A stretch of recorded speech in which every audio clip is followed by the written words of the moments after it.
Veamos entonces el ejemplo de las cuatro categorías básicas de la biotecnología. La técnica de cultivo de células y tejidos. Se hace una regeneración de plantas vía embriogénesis somáticas, que sería la nueva formación de embriones a partir de una planta. Se toma entonces muestras del tallo de una planta con un crecimiento secundario y de parte de la estructura foliar. Entonces pueden ser hojas, tallos, raíces, etc. Se somete a un cultivo con el medio apropiado y esto se distribuye entonces en embriones somáticos. Lo crecido de esto se distribuye de nuevo para hacer un crecimiento y se obtiene entonces la formación de nuevas plantas. Esto se denomina embriogénesis asexual o somática. Esta embriogénesis somática es una técnica biotecnológica de propagación de plantas que permite obtener embriones a partir de células somáticas desde cualquier tipo de tejido. Por ejemplo, también puede ser una planta ya con un fruto joven en donde se le extrae el explante y de nuevo se hace un crecimiento del embrión y esto se hace entonces la obtención del crecimiento de vástagos y aquí se obtendría de nuevo nuevos plantines.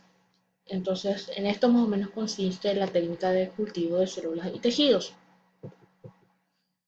Por otro lado sería la selección de cultivos de células y microorganismos. En un medio de cultivo con un nutriente necesario se puede extraer una muestra e introducirla en ella. Este medio obviamente puede contener una amplia variedad de microorganismos y luego de un crecimiento se multiplica esto y puede trasladarse a una caja de Petri en donde hay una muestra ya enriquecida con el agar nutritivo apropiado para la especie que querramos nosotros aislar. Se obtiene entonces aquí un cultivo puro al seleccionar una colonia única de microorganismos. Los aislamos, el microorganismo que querramos aislamos aquí y hacemos el crecimiento exclusivamente para eso. Es una técnica de selección de cultivo. Luego sería la manipulación y modificación de transferencia de materiales genéticos.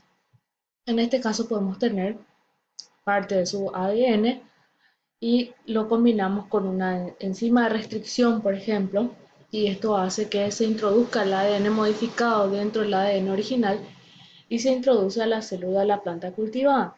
Y aquí, de nuevo, entonces, la planta ya aparece como una célula modificada genéticamente. Hay una regeneración de la planta. Luego tenemos los procesos biotecnológicos de la fermentación, que incluye la inmovilización de enzimas, que puede ser por atrapamiento, por encapsulación, por entrecruzamiento intermolecular en gel, en absorción, por uniones covalentes, químicamente hablando todo esto también, y por confinados de reactores de membrana. Por otro lado, también los cultivos de células para la micropropagación in vitro de plantas para obtener cultivos sanos, mejorar la genética, la cruza amplia, la preservación e intercambio de germoplasma, etc. Entonces, también se puede trabajar con esto para un mejorador, por ejemplo, trabajando con los meristemos apicales sería la parte de crecimiento joven de la planta. Específicamente aquí vemos una planta madre en donde se utiliza la yema apical. Se cultiva el meristemo, luego se transfiere en formaciones diferentes y tenemos de nuevo aquí la planta hija.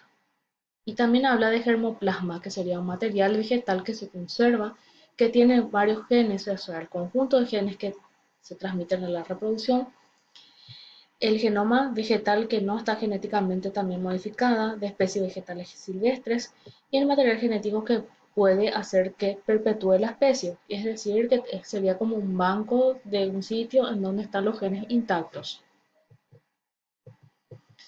Bueno, el uso de las enzimas para la fermentación microbiana, para la conservación de materia prima, para determinados productos, para la recuperación de los productos también y purificación final. Por ejemplo, aquí hay una enzima de la proteasa que tiene diferentes fuentes, pueden ser de hongos, de bacterias, y esto tiene una aplicación industrial para el pan, para la eliminación de manchas, el pan en la panadería, obviamente en las industrias, la eliminación de manchas para limpiezas en secos, para ablandar de carne en la industria cárnica, para limpieza de las heridas en la medicina, para la eliminación de revestimiento en las empresas textiles, como detergente de uso doméstico sería para la industria de la lavandería. Bueno, y también la tecnología hibridoma, que se refiere a la producción a partir de clones de anticuerpos de acciones específicas que reciben el nombre de anticuerpos monoclonales. Un hibridoma sería las células híbridas resultantes de la fusión de células extraídas del vaso animal, por ejemplo, de linfocitos con células cancerosas inmortales de reproducción rápida, que serían los mielomas, y esta técnica es utilizar la producción de anticuerpos. O sea, se le aplica un antígeno a un experimento y esto hace que se formen hibridomas, y de acuerdo a esto se prueban los clones del anticuerpo deseado, y estos obviamente que lo que se desea se guarda, se cultiva, se congela y se mantiene a los experimentos vivos de lo que se ha realizado esto. La ingeniería de las proteínas también, que modifica la estructura de las proteínas para mejorar el funcionamiento de la producción con proteínas totalmente nuevas. Entonces la ingeniería de las proteínas sería parte de la ingeniería genética, en donde se diseñan nuevas proteínas para la regeneración de proteínas con funciones nuevas o deseadas. Entonces sabemos que la proteína es lo mismo que una enzima, un acelerador de ciertas reacciones en donde está la enzima y el sustrato. Entonces esto se puede modificar de acuerdo a las funciones nuevas que uno desea obtener.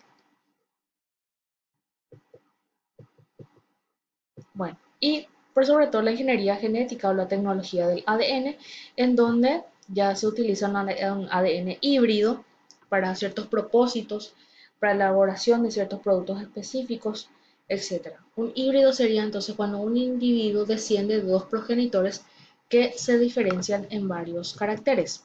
Es decir, vamos a ver acá un breve ejemplo de cómo sería un híbrido en una planta de locote. Vemos aquí una especie que es alargada, de color amarillo, y esto se cruza con otro que es rojo, de cuerpo corto. Entonces, al mezclarse ambas combinaciones, obtenemos un híbrido, que sería la mezcla de ambos. ¿Qué tiene de este?